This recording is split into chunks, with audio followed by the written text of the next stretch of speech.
I love you as well. E3 is upon us, and I'll be seeing what I can get out of the show as usual. We're always struggling to get what we can, but I'll try and get some stuff across the Atlantic Ocean and uploaded for you guys.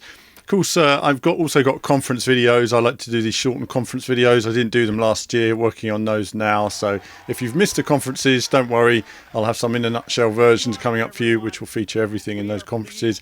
But some of the key news relates around hardware. And of course, yesterday at the show, Microsoft were busy showing off the new Xbox One S. A version of the Xbox One that it's much smaller, 40% smaller, now has the revolution of including the power supply inside the box. Finally, the Xbox has been legendary for always having absolutely massive power supplies, and of course it can play Ultra HD Blu-ray discs as well as the new format comes in, so that's really handy there. $249 in the UK is the price. So it's a pretty solid competitive price, and no doubt they'll work to revise that. Just the thing Microsoft needed to do. The other thing they needed to do, and they're doing quite well as well, is new hardware. Project Scorpio has been announced, and of course if you haven't seen it, it's going to be the new Microsoft console coming next year. I don't think it'll be called the Xbox 2, but let's just wait and see. I think it's going to be something new. But Project Scorpio, 6 teraflops, they're saying, 6 teraflops. So when it comes to the floppy bits, it's got the power. Now, just in comparison, I think that's the same as a Titan X.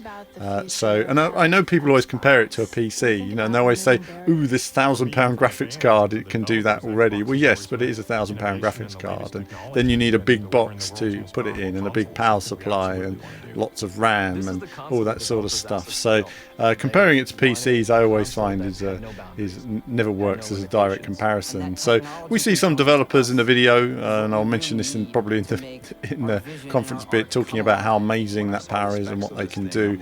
I think one wonders how much they can do when it's going to be pushing 4K. I think that's the problem, is that you might have a console that's 5 times as powerful as the current Xbox, but as soon as you go to 4K, you lose 70% of that extra performance boost in just pushing the pixels, So 12 gig of RAM, it depends how far that's going to stretch when it comes to 4K gaming.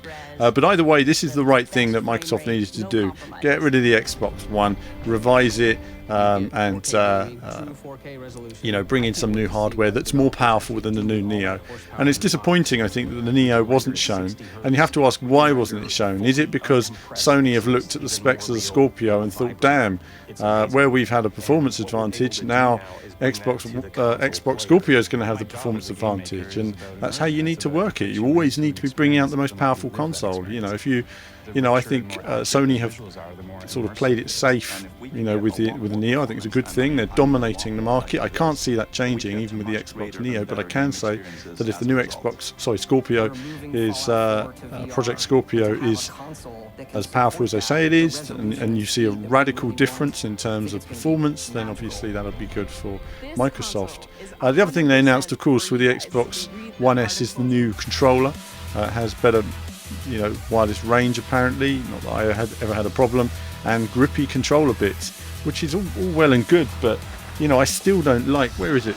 I still don't like these sort of ridgy bits here. I just don't like them. I just don't like the way they feel. I've never liked that ridgy bit, the way it feels in this controller. And of course the flimsy sticks, the triggers, they're just not quite enough resistance there. Just needs a bit more resistance to give it a bit more feeling. So I think other than that, the controller's quite nice. I think a little bit more curvature. I think some alterations to the thumb grip there, and I think a bit more pressure there, and I think it would feel much better. But either way, this is what they've done, that's what they're going with, and accessories will be compatible with both formats. Looks good for the console wars for next year. Be good for Microsoft with VR as well. It will give them a head start in terms of VR. They will have better quality VR than Sony are capable of, and that's clear, especially with the console performance relative to the PlayStation VR. On the other side, it could present a technology war for the future. You're going to be looking at this new console. Sony are going to say in 4 years, right, we're going to release PS5 that's 10 teraflops or 12 teraflops and so on, and it gets more and more like that. The fact that we've got to this level of power, I will point out, 10 years ago there was a university that created a supercomputer that was something like, 13 teraflops, and it used 130 Apple Macs, which they were at that time, they wired end to end. And to think that was 13 teraflops, it was mind-blowing. Now they're getting that into one CPU. It's amazing technology, and all the time, one wonders what the developers can do with it. But I'm going to talk more about that in another video. Suffice to say, that's a bit of action relating to the new Xbox. Disappointed we haven't seen the Neo. Looking forward to what Microsoft have got up their sleeve, and a decent move in releasing the Slim. Keep on pushing the current hardware through, see how that works for them. I'm going to go away now, work on these trader videos. Kevin will have some more bits on Valentino Rossi, the game coming up, and if we get anything back from E3 that you guys are looking for, we'll get that up on the channel straight away. We'll do the best we can. We always do when it comes to the E3 stuff. You never know. But that's it from me for now. As ever, more soon.